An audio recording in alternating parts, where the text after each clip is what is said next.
میټینګ یو کو خپل راجم شول کفار د مکې مشرکین چې څومره سردارانو ټول راجم شو. رسول الله مبارک تکې ناست ابو طالب یقینا وی راغلی استاد ور سره چې دنو مذاکرات کو سوایو وته دا څه کار ته مونږ ته معلومي مکه کې د سلوي احکال تیر کړی دي د عزت ژوند دې تیر کړی دی صادق او امین وي نو دا څه کار کو کو چېرې ته پیسې غواړي نو موږ به ټول مال لا جمع کو تا ته به درکړو کو چېرې ته مشري غواړي نو موږ مشر نه ابو جهل وي زه مشر نه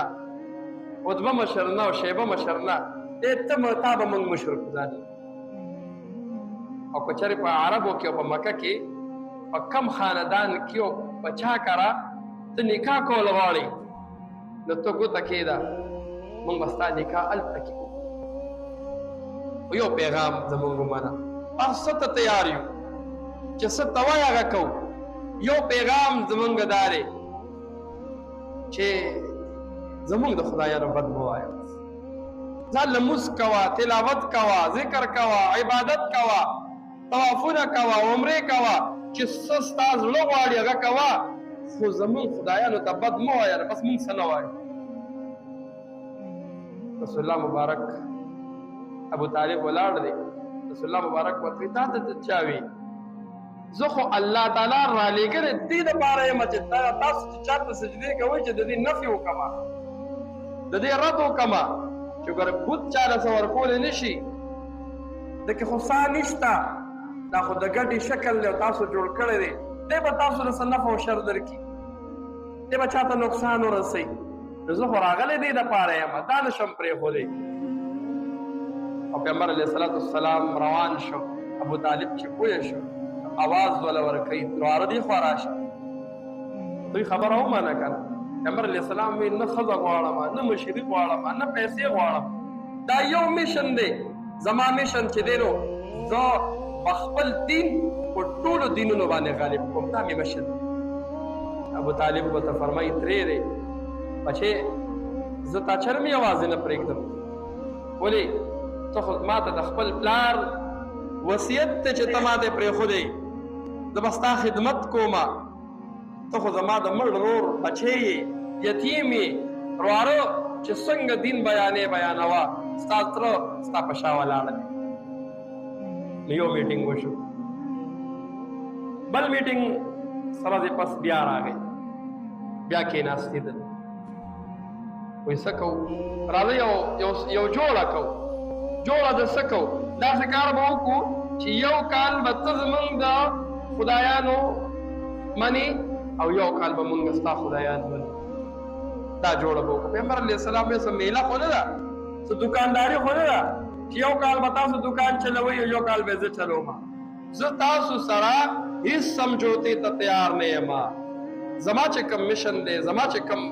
مقصد دی د الله دین په ټوله دنیا کې عام کول دي د دې غیر الله د دې بتانو نفي کول دي زه به خپل مشن او خپل کار جاري ساتم ته چې کله مشورې وشوې نو بیا پیغمبر علیه السلام یوه خبره ونه منله نو دوی خپلو کې مشوره وکړه میټینګ یې وکړو چې اوس دا کمزوري صحابه دا غلامان دا څومره چې دي کوشش وکړئ دی تنګ کړئ تکلیف ورکړئ صحابو ته تکلیف ورکړئ غلامانو ته تکلیف ورکړئ چې دی دا خپل مشن او دا خپل کار پرېږدي او یا د دوی دا تکلیف نور خلک وویني چې اسلام کې خلک نه داخلي او الله تعالی خو اسلام غالب کو نو صحابه کرامو ته تکلیفونه میلاو شروع شول غلامانو ته او دغه رنګې بلال رضی الله تعالی عنه ته قسمه قسم تکلیفونه حبیب رضی الله تعالی عنه ته قسمه قسم تکلیفونه چې د اور په سکروټ خو به سملو او هغه وایي زما په ملا کې د سکرو کنجان جوړ کړو داسې انسان حیران شي په ورځ د قیامت او به دغه صحابه الله ته د خپلې قربانۍ مخې ته کړي خپله شا به ورته وښایي خپل تکلیفونه به ورته وښایي ما او تا د دین دپاره څه کړي دي ما او تا د دین دپاره کومه سخته برداشت کړې ده ما او تا به الله ته څه ښو چې مونږ الله تا له څه کړي د دې تکلیفونه شروع کړله د دې منځ کې د هجرت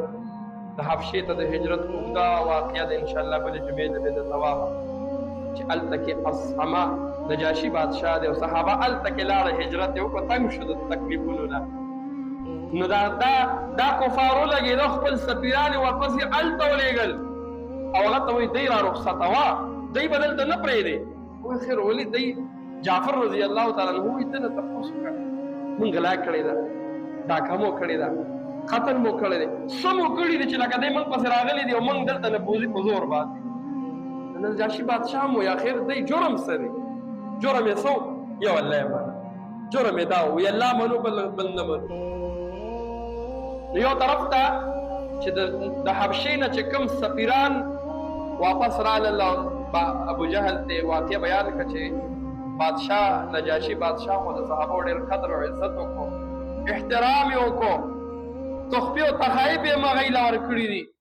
نو دی باندې نور و مور بل شي من کوشش دا دی چې د اسلام دا رڼا او دا ډیوه مړه کړو او هغه ورځ د ورځې په رڼا کېږي او خلک اسلام کې داخلېږي خلک اسلام قبلوي دا څنګه چل روان دی دا څه پوزیشن دی موږ وایو چې اسلام ډېر نه شي او خلک اسلام کې